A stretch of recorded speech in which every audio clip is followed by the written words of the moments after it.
Salut à tous, donc on change un petit peu de format, on va se retrouver aujourd'hui pour un format un petit peu plus facecam. Il n'y aura pas de coupure, pas de montage, le but c'est vraiment de parler avec vous, de vous expliquer un petit peu où j'en suis actuellement dans mon trading, vous expliquer un petit peu les étapes par lesquelles je suis passé, ce que représente le trading aujourd'hui. Parce que c'est vrai que j'ai jamais fait quasiment de, mais c'est pas quasiment, si j'ai jamais fait de vidéo sur ma chaîne vraiment facecam. Je vous ai parlé de temps en temps un petit peu de mon parcours, de comment j'en suis arrivé ici, où j'en suis aujourd'hui, mais je vous ai jamais parlé réellement de vraiment de tout ça. Donc vous expliquer aussi que voilà les points positifs du trading, mais aussi les points négatifs, parce qu'il n'y a pas que du positif dans le trading, et entre guillemets heureusement, parce que sinon ça serait un petit peu ennuyant, on va dire. Il faut aussi du challenge, faut tout ça. Donc le but c'est vraiment de vous expliquer un petit peu mon parcours, vous raconter un petit peu en détail comment j'en suis arrivé ici. Peut-être que ça peut en aider quelques-uns parce que je sais que moi quand j'ai commencé, j'aimais bien regarder ce style de vidéo et essayer de me comparer un petit peu à d'autres personnes. Le but c'est pas du tout de vous montrer que du luxe, que de tout ça, parce que ça vous avez juste à chercher sur YouTube ou sur les réseaux, vous avez déjà tout ce qu'il faut. Le but c'est aussi de vous montrer la réalité du trading, c'est pas non plus de vous décourager. C'est juste vraiment de trouver l'entre-deux. Parce qu'aujourd'hui, sur les réseaux, malheureusement, on voit que le positif. Il y a très peu de personnes, et je respecte beaucoup les personnes qui vous montrent aussi la réalité du trading, à savoir que c'est pas toujours facile, que on est seul la plupart du temps, qu'il y a beaucoup de. Ça va plus être des points négatifs comme la solitude qu'on retrouve dans le trading, le fait qu'on est seul devant son écran, tout ça. Donc c'est plus des points négatifs, mais qui sur la langue peuvent impacter des personnes, mais il y a toujours des solutions à ça. Donc c'est pas un souci. Mais je vais tout vous expliquer vraiment mon parcours et comment j'en suis arrivé entre guillemets ici et mes objectifs un petit peu pour la suite. Qu'est-ce que je fais à côté du trading, mes autres business, tout ça, vous expliquer un petit peu tout ça. Donc moi pour vous expliquer, là je suis sur, peut-être que je crois que j'en avais parlé hein, dans ma pas dernière vidéo, mais dans la vidéo notamment, si je dis pas de bêtises, sur le Fibonacci, si je me rappelle bien. Mais je suis sur ma cinquième année de trading actuellement, donc j'ai commencé à mes débuts de 17 ans, à la fin de mon lycée. Donc comme de nombreuses personnes, on peut à côté de ses études, à côté du lycée ou autre, avoir des passions. Et moi, c'est vrai que j'ai commencé un petit peu à m'intéresser après donc le Covid. C'était à la transition Covid et après Covid, à m'intéresser pas mal du coup à la finance, à travers des vidéos YouTube honnêtement, donc à travers à la finance et au monde de l'investissement, des crypto-monnaies et tout ça. Donc c'était pas juste directement à la bourse, c'était plutôt aux crypto-monnaies d'abord et à l'investissement, au trading, tout ça en général. Parce qu'aujourd'hui, ça je le dis souvent parce que c'est réel, c'est que sur YouTube on trouve de tout, on trouve toutes les informations et on peut vite se mélanger. Donc j'ai commencé un petit peu comme ça à me renseigner, à regarder un petit peu des vidéos, à apprendre les bases, donc savoir les supports, résistance, trendline, tout ça. Donc vraiment les bases du trading et plus de l'investissement donc en crypto-monnaie. J'ai commencé à m'intéresser, ça me plaisait bien énormément parce que voilà, quand on est débutant, on voit que le positif sur les réseaux, que entre guillemets on peut faire de l'argent rapidement et facilement, mais c'est pas comme ça que ça se passe. Donc j'ai commencé à m'y intéresser fortement, mais après mon bac, j'ai dû aller en école de commerce, parce que c'est ce que je voulais faire de base. Donc j'ai fait une première année d'école de commerce et j'ai vu que vraiment, et en parallèle, je continuais à apprendre le trading et à me former en trading. Donc j'ai continué à me développer dans le domaine. Et donc là, c'était ma deuxième année, enfin j'étais au cours de ma deuxième année de trading, d'apprentissage. Donc ça s'est plutôt très bien passé et la chose c'était que en fait je me suis vite rendu compte que les études c'était pas fait pour moi, que travailler pour quelqu'un c'était pas fait pour moi. Encore une fois, j'ai rien contre les personnes qui travaillent pour qui sont salariés ou autres. Ce qu'il faut comprendre, c'est que aujourd'hui sur les réseaux, quand quelqu'un va vous dire son point de vue, de suite c'est mal vu. Encore une fois, ça n'a rien à voir. C'est juste que moi, j'aime bien et je préfère être libre financièrement, géographiquement, temporellement, plutôt que de devoir demander à quelqu'un si je peux partir en vacances, si je peux aller voir ma famille ou autre. Mais là, on ne parle pas de salaire. On parle si, je parle de liberté financière, mais Je suis pas en train de dire que parce que j'aime pas les personnes qui travaillent, qui gagnent moins ou autre, ça n'a rien à voir. C'est plus le fait d'avoir ma liberté. C'est plus ça en fait. C'est vraiment d'être libre et demain de me dire je veux partir à Londres, je pars à Londres.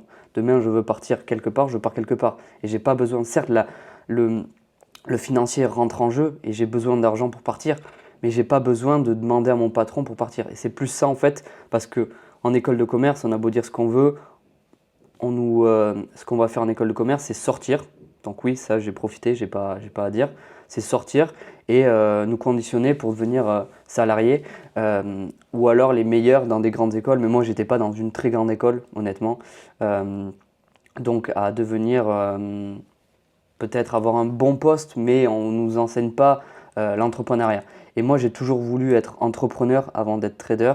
Et c'est pour ça aussi que j'en parlerai par la suite, c'est que aujourd'hui, je fais du trading, mais ce que j'adore, c'est l'entrepreneuriat. C'est entreprendre, avoir différents business, avoir d'autres choses. Encore une fois, je suis qu'au début. J'ai encore énormément de choses à apprendre et à faire, mais c'est l'entrepreneuriat que j'adore en priorité. Et, euh, et voilà, donc dans cette école, on m'a appris, certes, j'ai appris beaucoup de choses, notamment le fait que, on va dire qu'il n'y a pas que ça, mais en grande partie, c'est le fait de parler à l'oral, parce qu'on avait beaucoup d'exercices oraux, donc des exposés, des études de cas, tout ça. Et ça m'a énormément aidé, ça, pour réussir à parler devant un public, à m'exprimer, à avoir un vocabulaire plus adéquat devant d'autres personnes. Et vraiment, ça m'a aidé. Après, le reste, honnêtement, des bases de marketing, j'ai plus appris dans des formations que j'ai prises en ligne ou autres et des mentorats et pour beaucoup moins cher qu'une école de commerce. Donc honnêtement, c'est pas en marketing ou autre que j'ai appris le plus. Donc sur ça, j'ai pas trop à dire. Donc j'ai fait cette année d'école de commerce et à la fin de l'année, je me suis dit en fait, soit je continue dans cette lancée, mais je sais que je vais pas m'épanouir, soit en fait j'arrête juste et je me lance. Je me lance, je continue. Je suis jeune, j'ai rien à perdre. Au pire du pire, si jamais ça va pas, je reprendrai des études plus tard ou je prendrai un travail qui me plaît plus. Enfin, je trouverai toujours une solution. On est jeune, j'ai envie de faire ce que je veux en fait, entre guillemets, dans ma vie. Donc c'est pas entre guillemets les autres qui vont choisir pour moi. Mais il y avait cette barrière des parents. Les parents, c'est toujours compliqué. Moi, je sais qu'ils ont été très cool. Honnêtement, c'était un petit peu compliqué au début de leur dire oui, alors moi, je souhaiterais arrêter mes études. Enfin, ils me regardent en mode oui, non. Mais c'est vrai que si on explique bien, si on leur dit voilà, laissez-moi une chance, une année de vous prouver que j'en suis capable. Le but, c'est pas de faire une année sabbatique à sortir tout le temps et tout ça, parce que là, c'est sûr que vous allez perdre la confiance de vos parents. Mais c'est de leur montrer que vous êtes capable et que vous avez un objectif et que bah, ils ont raison en fait de vous faire confiance. Donc, ça a été un petit peu compliqué de batailler. Je vais pas vous dire et vous mentir que j'ai bataillé pendant plusieurs mois. J'ai bataillé pendant quelques semaines quand même.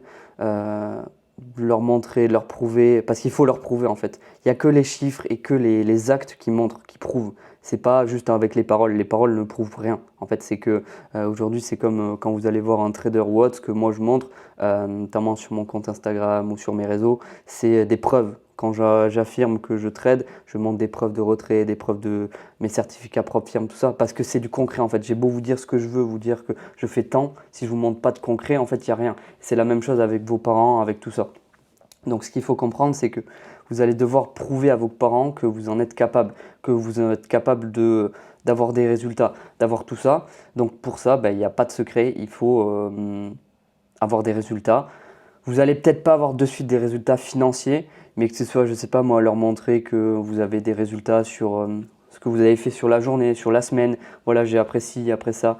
Et ça, c'est important en fait, parce que les parents sont, enfin, je parle moi de mon cas, c'est plutôt l'ancienne école, donc ils ont besoin de concret, de voir du résultat, quoi. Donc j'ai réussi un petit peu à négocier, à leur montrer que bah, notamment j'avais déjà des résultats en trading, que je commençais à avoir de très beaux résultats. Mais là, c'était une période encore où je tradais en démo, je testais, je faisais pas mal de... Mais j'arrivais sur vraiment une base concrète. Et voilà, donc j'ai par la suite arrêté après ma première année. J'ai validé avec tous mes points la première année. Donc c'était aussi une sécurité que j'ai donnée à mes parents. C'est que je leur ai dit, ben voilà, j'ai quand même validé la première année. Dans tous les cas, je pourrais reprendre, certes avec un petit peu de retard, mais je pourrais reprendre. L'année n'est pas perdue. Donc je pourrais reprendre. Donc je me suis lancé, après j'ai continué moi à me former. Et j'ai eu des très bons résultats au bout de quelques mois après, si ce n'est 3-4 mois après, si je ne dis pas de bêtises. Et c'est là que j'ai commencé à avoir mes premiers résultats réels en trading. Donc j'ai commencé comme tout le monde parce qu'à cette époque je ne connaissais pas les propres firmes, à déposer un petit peu d'argent sur un broker. Donc à cette époque, si je ne dis pas de bêtises, j'avais déposé je crois 1500 ou 1600 euros. C'était pas énorme, mais le but c'était pas en fait de faire beaucoup d'argent, c'était juste de réussir, d'avoir, même si c'était 5 euros par jour, de faire 5 euros par jour. J'arrivais à être constant, je ne sortais pas mes meilleures performances, mais j'arrivais à être constant. Au début, pour être transparent avec vous, moi ce qui était le plus compliqué, c'était la psychologie, de ne pas vouloir rattraper mes pertes, tout ça c'était la plus compliqué, de suivre un plan. J'avais mon plan, oui, mais c'était mon plan psychologique qui était le plus compliqué. Donc j'ai mis du temps en fait à comprendre et à admettre en fait que si on veut réussir dans le trading, il faut juste entre guillemets pas avoir de fierté et juste suivre son plan et, euh, et c'est tout.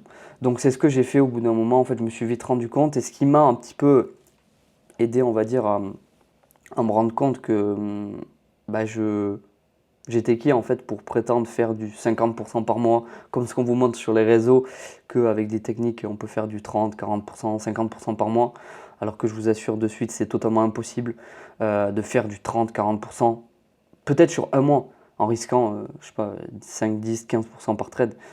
Mais sur la longue, faire 1 an, 2 ans, avoir 1 an, 2 ans d'historique en trading, en risquant autant, je vous assure que c'est impossible. Donc, ce que j'ai pu faire, c'est que j'ai continué de trader et en fait je me suis rendu compte, voilà, pour continuer, je m'étais perdu un petit peu, mais c'est que en fait quand on regarde aujourd'hui les traders institutionnels, que ce soit à Wall Street, les grands traders à Londres, tout ça, dans des hedge funds, dans des banques ou autres, même si c'est pas le même style de trading, je sais qu'ils gèrent des milliards ou même des dizaines de millions, des centaines de millions et qu'ils vont rentrer avec des grosses positions, c'est pas la même chose, je sais très bien, encore une fois. Mais comment eux, ils peuvent prétendre, alors que c'est des très grands traders, les meilleurs traders au monde, euh, peuvent faire du 10, 15, 20% annuel, et nous, on va se prétendre réussir à faire du 10, 15% par semaine ou par mois. En fait, il faut être logique. C'est-à-dire qu'on n'est rien, on n'est personne pour se dire aujourd'hui, je peux réussir à faire autant. On n'est personne. Et ça, en fait, quand on le comprend, on se dit, mais comment je peux prétendre, et pourquoi en fait, pourquoi moi, j'arriverai à faire autant de pourcents par mois ou par semaine, alors que les très grands traders et les plus grands traders au monde n'y arrivent pas. C'est peut-être qu'il y a une raison. C'est pas moi qui suis meilleur que les autres. C'est juste qu'il y a une raison. C'est juste qu'il faut être logique, revoir à la baisse un petit peu ses performances et que même si on fait du 2, 3%, même du 1% par mois, on est en positif et que sur l'année, avec les intérêts composés, ça fait du 15, 20%, c'est déjà très bien. Et on n'a pas besoin d'aller chercher du 15, 10-15% par mois parce que c'est pas tenable sur la longue. Parce qu'il faut comprendre, c'est que c'est pas que la stratégie. Et encore une fois, le trading, c'est 80-85% de psychologie et le reste, c'est la stratégie. La stratégie, c'est mécanique. C'est pas totalement mécanique, mais en grande partie, c'est mécanique. Le reste, c'est la psychologie qui va vous faire rentrer en position, sortir de trade, mettre votre break-even, faire vos partiels, pas reprendre un trade. Ça, c'est la psychologie. Donc, tout ça, c'est important de le comprendre et de vraiment comprendre que revoyez vos objectifs. Et c'est pour ça qu'aujourd'hui, les propres firmes gagnent autant d'argent. C'est parce que quand on vous annonce de faire 10% la première phase et 5% la seconde phase, bah, la plupart vont se dire en fait, mais je vais le passer en 2 semaines. Mais ça vaut... Donc toi, tu vas te prétendre faire du 15% en 2 semaines. Ce qu'il faut comprendre, c'est qu'aujourd'hui sur les réseaux, on vous dit oui, mais tu peux passer un challenge en démo, tu peux le passer en 2 semaines. De toute façon, après, en réel, tu vas trader plus sereinement et tu vas prendre moins de risques. Mais non, en fait, ce qu'il faut comprendre, c'est que non, tu ne vas pas prendre moins de risques. C'est que tu ne peux pas passer un challenge en 2 semaines et faire du 15% et par la suite prendre du 0,2% par trade. Non, en fait, tu dois trader pareil en démo qu'en réel. C'est exactement pareil. Sinon, je peux t'assurer que tu vas te foirer. Et c'est pour ça qu'aujourd'hui, moi, quand je passe des challenges propres firmes, je les passe en 2-3 mois. Parce que je prends mon temps et que je ne suis pas pressé et que je suis personne pour prétendre faire du 10-15% par semaine. Et ça, en fait, on le standardise trop sur les réseaux, le fait de réussir à passer des challenges en un trade, en une semaine ou autre. Mais c'est pas ça le trading. Pour moi, ça, c'est du gambling. Le fait de passer des challenges en 2-3 trades, c'est pas du trading. Parce que derrière, si tu es prêt à faire du 10% par semaine, tu es prêt à faire du moins 8% sur la semaine ou du moins 10% sur la semaine. C'est la même chose. C'est-à-dire que tu ne peux pas gagner, prétendre faire du 10% la semaine et ne pas perdre 10% la semaine. Bref, je m'égare un petit peu, mais c'est important de le qualifier. Donc j'ai continué, moi, pour revenir un petit peu dans mon histoire, à me former et avoir mes premiers résultats en trading. Donc j'ai continué sur cette lancée, donc je vais un petit peu accélérer pour vous expliquer. Et j'ai découvert donc fin d'année 2023, début d'année 2024, donc entre-temps, entre ces deux périodes, donc c'était entre fin 2021 et du coup fin 2023, j'avais du coup, je tradais sur mon petit compte, il montait progressivement, j'avais aussi des pertes, des gains, donc ça montait petit à petit. Mais c'est vrai que là, du coup, en 2023, fin 2023, début 2024, j'ai découvert les profs firmes. Enfin, j'ai découvert fin 2023 et j'ai commencé à trader en prof firme début 2024. Donc c'est vrai que ça a été de suite, je pensais que c'était une arnaque. Je me suis dit, c'est pas possible en fait. Comment j'ai pas pu découvrir ça avant et comment ça peut fonctionner? J'ai commencé par prendre un premier compte. Donc, premier compte, bien sûr, je l'ai loupé, comme tout le monde, je pense. Celui qui vous dira qu'il a réussi dès le premier coup à passer un challenge, bah, j'aimerais bien voir. Ou alors, voilà, après, c'est possible, mais bon, on en loupe tous. Et par la suite, donc, j'ai réussi à passer un challenge. Donc, c'était, si je dis pas de bêtises, un 50K. Donc j'ai passé un challenge et par la suite j'ai continué à trader en prof firme, à passer des challenges. Donc sur l'année 2024, pour vous résumer, j'ai été financé chez 6 prof firmes. Entre temps, il y en a qui ont fermé, donc, mais j'ai été financé chez 6 prof firmes. Donc dans tous les cas, j'ai partagé tous mes certificats, vous pouvez les retrouver. Mais donc il y a eu FTMO, Fund Next. FTMO, Fund Next continue de trader chez eux. Il y a eu Raise My Fund, True Forex Fund qui a fermé. Dans tous les cas, j'ai tout partagé aussi. Apex, je ne l'ai pas gardé longtemps le compte. Et la dernière, c'est Fund Engineer. Voilà. Mais ça, c'est des comptes en fait que j'ai parce que les profits en Fund Engineer ont eu des problèmes rapidement. True Forex Fund, j'ai fait pas mal de payouts. Dans tous les cas, encore une fois, les chiffres parlent d'eux-mêmes. Vous allez sur mon Instagram, vous verrez les certificats avec les QR codes, tout pour prouver que j'ai eu des payouts. Tout est sur mon compte. True Forex Fund, je l'ai gardé, je crois, le compte avant que la profit ferme, 1 mois et demi, 2 mois. Et voilà, donc dans l'idée, mais encore une fois aujourd'hui, les propres firmes, vous pouvez faire vos recherches les plus connues, vous allez les retrouver sur les marchés. Moi, je ne suis pas là pour vous faire de promo de propre firme, j'ai pas de lien d'affiliation, rien du tout. Voilà, parce qu'aujourd'hui, vous allez juste sur les réseaux, la plupart en fait vivent que de l'affiliation, de trading, pas en propre firme, principalement avec des brokers, mais le but c'est pas de vous ramener vers une prof firme, vous faites vos recherches, vous allez chez la prof firme que vous souhaitez. Moi je suis juste là pour vous expliquer un petit peu mon parcours. Donc j'ai commencé à trader en prof firme et j'ai eu de très bons résultats sur l'année. J'ai été financé et j'ai eu des payouts et je continue d'en avoir. Donc ça c'est pour la partie prof firme. Maintenant qu'est-ce qui s'est passé? C'est que j'ai eu la chance par hasard de rentrer en contact avec un centre de formation français qui est basé dans le sud de la France. Donc pour les personnes qui s'intéressent, vous me contacterez, je vous expliquerai un petit peu. Après, le but, c'est pas trop de rentrer dans les détails. Mais je suis formateur du coup à côté dans un centre de formation français. Donc je ne vais pas rentrer trop dans les détails. J'ai des contrats avec eux. Tout est encadré. C'est régulé, c'est encadré. Il n'y a pas de souci à ce niveau-là. Mais le but, c'est, j'en parle jamais parce qu'aujourd'hui, j'ai pas besoin de vous expliquer. J'ai dû prouver aussi à ce centre de formation, on ne rentre pas pour vous expliquer dans un centre de formation comme ça, sans rien. Il faut des track records, il faut tout ça.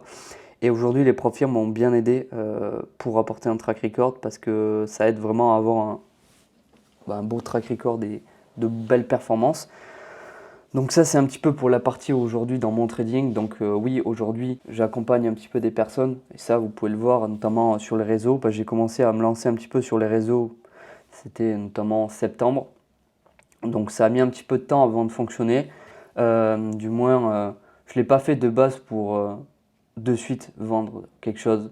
Je l'ai fait parce qu'aujourd'hui, pour vous expliquer, et comme vous le savez un petit peu en suivant mes vidéos, c'est que le trading, ça représente pas beaucoup de temps dans ma journée. C'est 1h30, 2 heures grand maximum, et des fois c'est beaucoup moins. Donc oui, à part aller à la salle de sport, voir mes amis de temps en temps, voir ma famille, il reste du temps. Donc soit on se dit, on scrolle toute la journée sur les réseaux et on fait rien, mais c'est pas du tout ce que moi j'aspire à faire. Donc oui, aujourd'hui, il y a d'autres choses à faire. Donc j'ai des connaissances en trading, donc pourquoi je pourrais pas les monétiser? Faut être logique en fait. C'est-à-dire qu'aujourd'hui, quelqu'un qui est professeur ou intervenant dans une école de commerce, lui a le droit de former, d'accompagner, de coacher.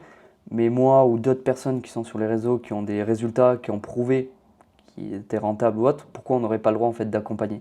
C'est ça en fait qu'il faut comprendre, c'est que aujourd'hui je suis légitime en fait d'accompagner des personnes. Et donc pourquoi en fait ne pas... J'ai galéré en fait à avoir ces résultats, et si je peux en aider, le but encore une fois c'est pas de... J'en parle jamais quasiment, vous pouvez très bien voir sur mes réseaux, je fais jamais quasiment de promotion de mes résultats, pas de mes résultats mais de mon coaching. Les personnes qui veulent se former savent très bien, elles me contactent et je peux faire quelque chose. Mais j'en ai pas besoin en fait. C'est-à-dire qu'aujourd'hui, j'accompagne les personnes qui le souhaitent, mais c'est tout. Bref, donc ça c'est la partie plus à côté, accompagnement. Donc aujourd'hui ça me prend du temps.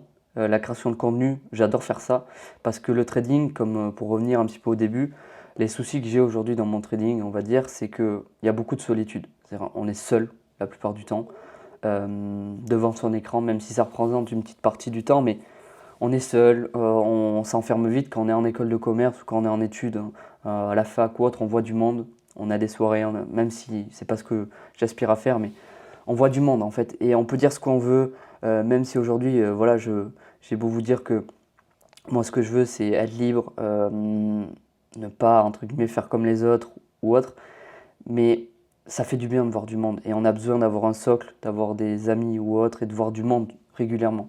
Pour le mental, et parce que le trading c'est de la psychologie, c'est du mental, c'est comprendre qu'on a besoin de voir du monde.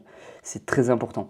Donc aujourd'hui, voilà, c'est important de trouver un équilibre. Parce que réussir dans le trading, c'est pas juste s'enfermer, voir personne, parce que c'est de la psychologie. Et vous avez besoin d'avoir un socle, donc peut-être en couple à côté, de voir vos amis, d'avoir un équilibre. Et ça, c'est très important. Donc l'équilibre, chacun arrive à l'avoir, faire du sport, faire plein de choses. Donc ça dépend vraiment de vous. Donc si aujourd'hui, les points que je pourrais retenir un petit peu du trading et que je constate un petit peu qui sont négatifs, c'est peut-être vraiment le fait que des fois on se trouve un petit peu seul.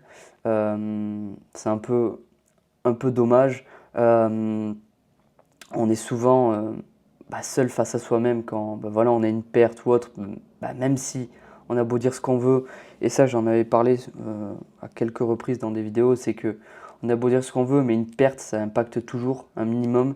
Aujourd'hui ça m'impacte beaucoup moins qu'avant, dans le sens, c'est pas parce que quand je dis impacter, c'est pas le fait que je veux aller reprendre un trade, c'est que ça fait toujours chier en fait de se prendre une perte, mais je connais mon plan, je suis habitué. Et encore une fois, quand on prend tous les exemples, le trading, vous êtes obligé d'avoir des pertes. Quand on regarde par exemple un match de tennis ou un match de foot, un match de tennis plutôt, vous pouvez gagner le match même en perdant des balles, c'est la même chose. Vous pouvez être rentable en trading même en perdant des trades. C'est exactement la même chose. Donc c'est très important à comprendre que il faut comprendre que vous allez avoir des pertes. Mais encore une fois, c'est comme je le disais la dernière fois je crois que c'était dans le podcast, c'est que ça fait toujours chier de commencer sa journée avec une perte. Mais est-ce que ça change quelque chose dans mon trading? Non, ça fait juste chier. Mais derrière, quand on finit la journée en perte, voilà, moi j'aime bien aller à la salle de sport, ça me permet de penser à autre chose et de suite penser à autre chose. En fait, une fois que j'ai fini la journée en perte ou autre, c'est pas grave, c'est comme ça, je reviens le lendemain. Ça fait un peu chier les 10-15 prochaines minutes, mais c'est tout, c'est pas grave. Donc ça c'est important, et c'est sûr qu'aujourd'hui il faut trouver d'autres habitudes à côté, que ce soit peut-être le sport ou peut-être d'autres choses. Mais c'est important d'avoir un socle et d'avoir, voilà, si c'est peut-être voir vos amis après ou autre, mais c'est important. Mais aujourd'hui, je sais que le trading, en fait, ça me permet d'accumuler de l'argent pour mes projets. Parce qu'à côté, j'ai d'autres projets qui se lancent. Ça, j'en parle pas trop parce que j'ai d'autres projets. Comme je disais au début de la vidéo, moi, ce que j'adore, c'est l'entrepreneuriat. C'est pas que le trading. Le trading, est-ce que j'en ferai toute ma vie? Je sais pas. Il y a d'autres objectifs. Déjà, l'investissement. Après, le trading, ce qu'il faut savoir, c'est qu'une fois que vous êtes rentable, vous pouvez en faire toute votre vie. Encore une fois, vous n'êtes pas obligé de trader tous les jours, mais une stratégie, ça ne se perd pas. C'est comme le vélo, ça ne se perd pas. Juste, il va falloir se réadapter un petit peu, revoir et repédaler et retenter, refaire des petits trades, mais ça ne se perd pas. Donc, encore une fois, vous n'êtes pas obligé d'être trader toute votre vie. Ça prend du temps au début, mais c'est comme ça, c'est pas grave. Et par la suite, bah, ça va vous permettre en fait d'accumuler du capital pour lancer d'autres projets, pour, je sais pas moi, si vous voulez lancer un restaurant, lancer un barbeur, lancer, je sais pas, quoi que ce soit, vivre à l'étranger ou autre, bah, le trading va vous aider. Mais encore une fois, faire du trading toute sa vie, je ne pense pas que je ferai ça que du trading toute ma vie. Parce qu'aujourd'hui, j'aspire à vraiment être entrepreneur, à lancer énormément de projets, avoir de grands objectifs. Et pour avoir ces grands objectifs que le trading, je pense pas que ça pourra entre guillemets, me permettre d'y arriver. Donc le trading sera toujours, parce que c'est quelque chose, en fait, le trading, une fois qu'on commence, j'ai pas envie de dire que c'est comme une drogue, mais on adore et on a tout le temps envie de regarder un petit peu les graphiques et de prendre des trades. Donc je pense qu'il y aura toujours une période, et c'est vrai que quand entre guillemets je suis en vacances et que je dois couper un peu les graphiques, je regarde toujours un petit peu. On peut pas s'arrêter de regarder les graphiques. Donc ça fait du bien déjà que le week-end on coupe un peu, même si le week-end, voilà, je vais regarder d'autres actifs, que ce soit la crypto ou autre. Donc en soi on coupe pas vraiment, mais on coupe un petit peu. Donc en fait c'est à savoir un petit peu aujourd'hui qu'est-ce que vous voulez faire. Est-ce que c'est du trading? Est-ce que c'est l'entrepreneuriat? Mais tout dépend en fait de vos objectifs. Moi je sais que réellement aujourd'hui le trading c'est quelque chose qui va me permettre d'arriver à mes objectifs finaux. Euh, et ça se passe bien pour l'instant, mais je ne sais pas ce que je ferai, si je vais en faire encore longtemps ou pas. Ça a été long d'y arriver, mais aujourd'hui, voilà, c'est pas parce que ça a été long qu'on va faire du trading toute sa vie. Donc voilà. Donc je pense qu'en soi, j'ai à peu près tout dit. Je vous ai expliqué un petit peu tout mon parcours. Je suis rentré un petit peu dans les détails. L'objectif, c'était de vous expliquer un petit peu où j'en suis dans mon trading, ce que je fais, mes objectifs. Euh, pour vous expliquer, voilà, mes objectifs par la suite, c'est comme je vous ai dit, c'est vraiment d'avoir plusieurs business. Aujourd'hui, j'ai la chance d'être libre financièrement, géographiquement. Je peux voyager quand je veux, où je veux. J'ai encore financièrement beaucoup de choses à atteindre, mais je suis déjà très content pour mon âge d'en être là où je suis actuellement. Donc il faut juste que je continue comme ça. Et puis voilà, c'est que le début. Et puis ça, on a changé un petit peu de format dans cette vidéo. N'hésitez pas à me donner vos retours en dessous de cette vidéo. Je pense que j'en ferai d'autres, des vidéos de ce style. Et puis voilà. Donc n'hésitez pas à me donner vos retours en dessous de cette vidéo et je ferai d'autres vidéos de ce style par la suite. Et on se retrouve pour une prochaine vidéo. Allez, je vous souhaite à tous une bonne fin de journée, ou je sais pas, en fonction du moment où vous regardez cette vidéo, une bonne soirée ou autre. Allez, salut à tous!